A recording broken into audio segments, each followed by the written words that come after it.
Bismillahirrahmanirrahim. Assalamualaikum warahmatullahi wabarakatuh.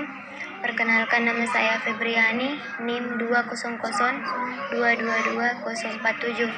Baik, saya akan memaparkan materi singkat mengenai sejarah perekonomian Indonesia, yaitu sejarah perkembangan ekonomi Indonesia merupakan suatu catatan penting untuk melihat bagaimana perkembangan Indonesia dalam perjalanan waktunya.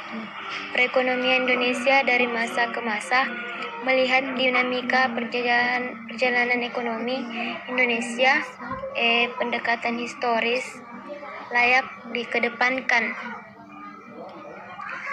Masa sebelum penjajahan. Dinamika perekonomian Indonesia pada masa sebelum penjajahan dimulai dari zaman sejarah sampai dengan masuknya kolonialisme di Indonesia, yaitu ketika Portugis untuk ke Indonesia atau Maluku pada abad ke-16.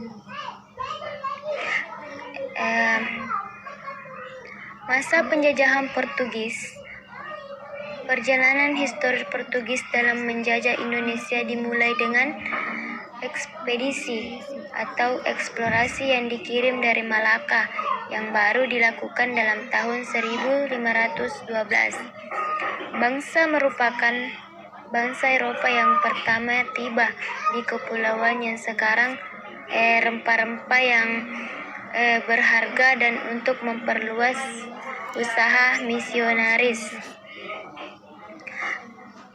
Katolik Roma. Upaya pertama Portugis untuk menguasai kepulauan Indonesia adalah dengan menyambut tawaran kerjasama dari Kerajaan Sunda.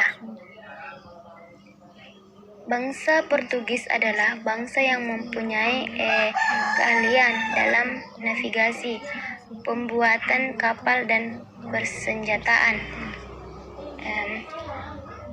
Hal memungkinkan mereka melakukan ekspedisi ekspansi jauh ke negara-negara dunia. Masa penjajahan Portugis memberikan pelajaran berharga bagi bangsa Indonesia pada masa penjajahan Portugis. Kondisi perekonomian Indonesia lebih banyak diwarnai adanya perlawanan dari rakyat terhadap Portugis karena kondisi rempah-rempah yang menjadi andalan rakyat Indonesia dijarah begitu saja. Demikian kondisi perekonomian Indonesia berada dalam bayang-bayang Portugis. Sumber daya yang menjadi tumpuan kehidupan masyarakat menjadi bagian dari eksploitasi Portugis. Masa penjajahan Belanda. Belanda masuk ke Indonesia kira-kira pada tahun 1602. Belanda secara perlahan-lahan menjadi pengusaha wilayah yang kini adalah Indonesia. Dilakukan dengan memanfaatkan perpecahan di antara kerajaan-kerajaan kecil.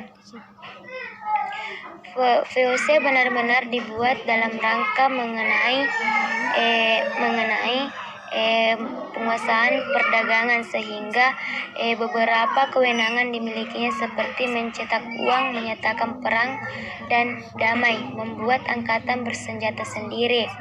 Pada tahun 1795 VOC dibubarkan karena dianggap gagal dalam mengeksplorasi kekayaan Hindia Belanda atau Indonesia. Kegagalan itu nampak pada definisinya khas VOC. Peperangan yang terus-menerus dilakukan dalam VOC. Setelah melakukan sistem tanam paksa, kemudian Belanda menerapkan sistem ekonomi pintu terbuka atau liberal. Masa Orde Baru. Demikian perekonomian Indonesia pada masa Orde Lama menarik untuk dicermati. Masa kemerdekaan. Keadaan ekonomi pada masa awal kemerdekaan sangat tidak mengembirakan. Hal ini terjadi karena adanya inflasi disebabkan oleh keberadaan lebih dari satu mata uang secara tidak terkendali. Menghadapi krisis tersebut tidak ada jalan lain bagi pemerintah kecuali harus segera menempuh beberapa kebijakan, yaitu pinjaman nasional memenuhi kebutuhan rakyat, melakukan konversi ekonomi, membuat rencana pembangunan dan pembangunan partisipasi swasta dalam pembangunan ekonomi dan nasional Bank Indonesia. Itulah tadi pemaparan materi singkat mengenai sejarah perekonomian Indonesia. Sekian dan terima kasih. Wassalamualaikum warahmatullahi wabarakatuh.